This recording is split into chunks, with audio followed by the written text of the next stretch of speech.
Patay ang isang OFW na nagbabakasyon lang sa Pilipinas matapos siyang gulpihin ng 10 lalaki. Nakatutok si Katrina Son. Nasa Pilipinas ang 28 anyos na si Abigail Gino Basas para magbakasyon mula sa pagiging photographer sa cruise ship. Pero nauwi sa trahedya ang bakasyon kapiling ang pamilya.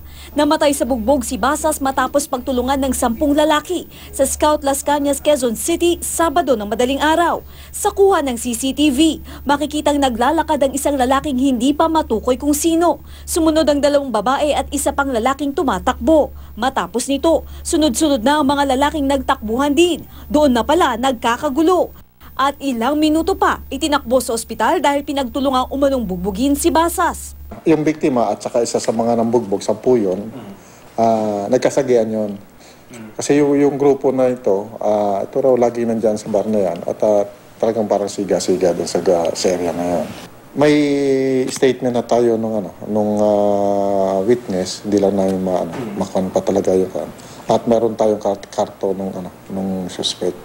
Naglabas ng artist sketch ng isa sa mga suspect ang QCPD.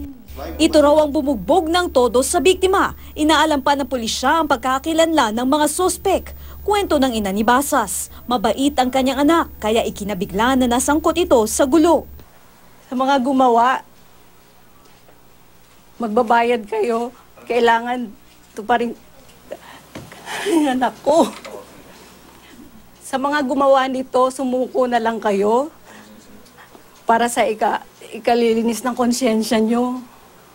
Katrina Son, Nakatutok, 24 Oras.